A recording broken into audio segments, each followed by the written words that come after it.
Hey guys, and welcome to episode number 10 on our Android TV box buying guides, and there will be a link down below for all the other episodes so that you guys can take a look if you have missed any. Now today we are going to talk a little bit about storage, and in this particular case massive storage. We are talking about 8 terabytes on an Android TV box. What I did use was a RAID 0 enclosure using two Toshiba's X300 4 terabytes each and the Minix U9H.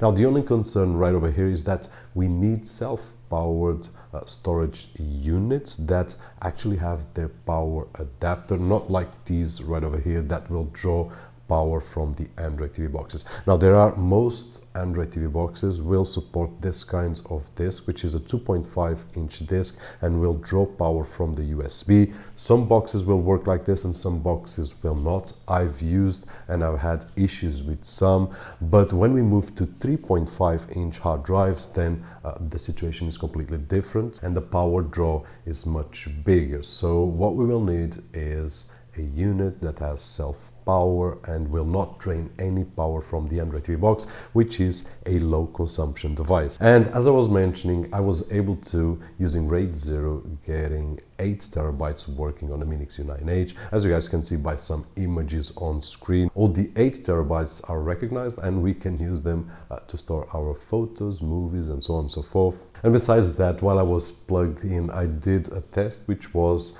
to see how it would perform if I use the adaptive storage, which is to expand the internal storage so that we can have more space to apps. And I was wondering, is it possible to have 8 terabytes of apps in my Android TV box?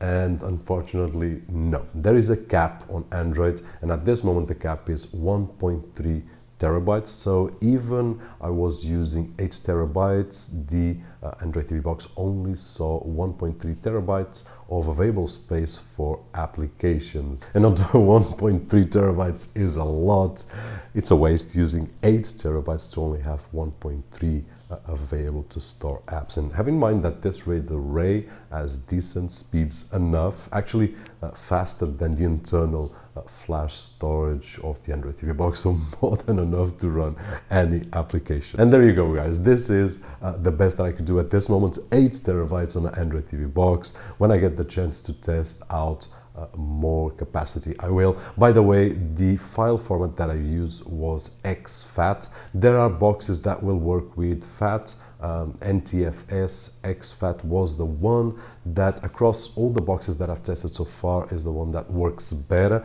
and has no limit capacity in terms of the size that we can put in the disk, unlike FAT32 that has a limit. Guys, hope that this video was helpful in some way, and if it was, don't forget that usual thumbs up. My name is Roberto, and as always, I'll see you on the next one.